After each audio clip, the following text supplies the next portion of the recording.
Hi, this is Dr. Will Lane. I'm an integrative medicine physician with LifeFuse. I'm going to talk to you today about how stress affects your health. So do you ever have those days where you just can't seem to get out of bed? Or perhaps your hands feel cold all the time, or even your feet are cold all the time, even though you have socks on and everyone else seems to be feeling fine or warm. Or maybe your heart beats really quickly, or it skips beats, or it feels like it's always pounding in your chest. Well, these are all symptoms that can be related to the effects of stress. So it's estimated that in the primary care setting, up to 80% of the conditions we see are directly or indirectly related to stress. And this includes things like high blood pressure, irritable bowel syndrome, TMJ, chronic pain, depression, insomnia. So many conditions are affected by stress. So if you can learn how stress affects your body, and then learn some techniques for changing your body's response to stressful situations, you can have a tremendous positive benefit on your health. So why does our body respond to stress this way? Well, it's believed that our fight or flight response, which is our stress response, evolved so that we could have a quick burst of energy in an emergency. So imagine a saber-toothed tiger jumps out at one of our ancestors. They need to quickly have energy to run away or to fight to survive. And it's sort of believed that within 20 minutes, either you've survived the tiger and you're back at the campfire relaxing, bragging to your buddies about how you survived, or you're dead. So the stress response is really meant to be, in general, a very quick, acute response to a situation and not be ongoing. So in order to survive that emergency, your body will release hormones like epinephrine. And one of the things that this does is it diverts blood flow from non-essential organs like your GI tract and your extremities like your hands and feet to your core muscles and brain so they can work in that emergency. And that's some of the reason why you get cold hands and feet, because the blood flow is being diverted to your core muscles. It's also believed that maybe that occurred because if you got cut on your hands from a bite, you don't want to bleed to death if you're running away from that attack. That also explains why you have poor digestion.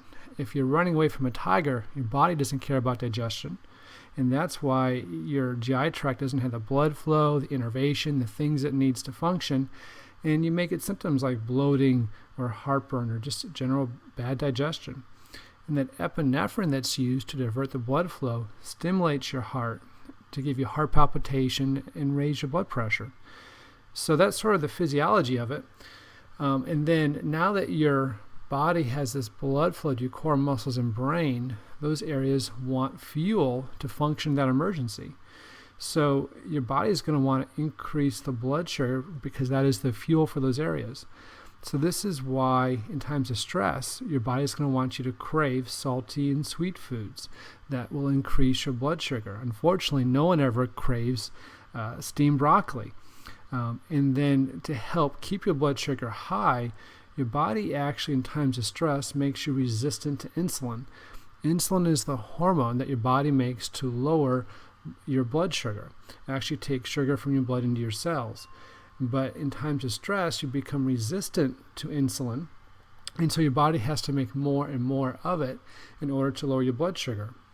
When insulin levels are high, this typically leads to inflammation and weight gain in your midsection.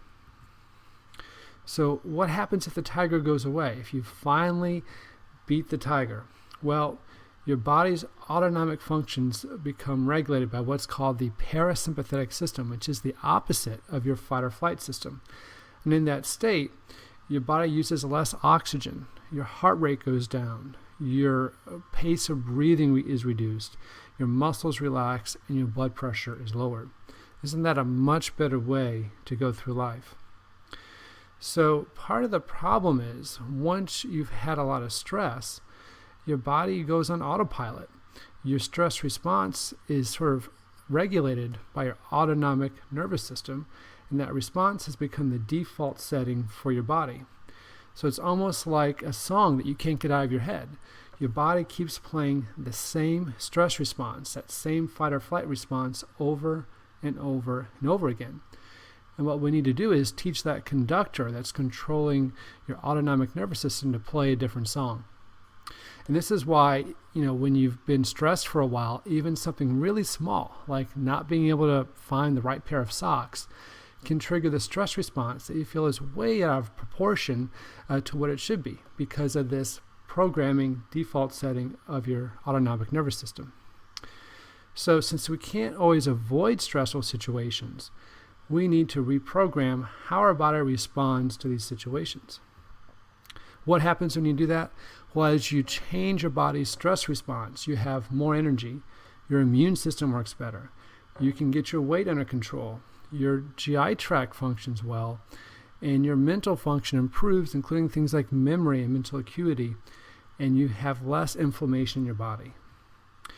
So as we start this process of trying to help you change your stress response, let's remember this is so that we can all age well, feel healthy, and live life with vitality. Hope you have a great rest of the day, and thank you for being a part of Life Use.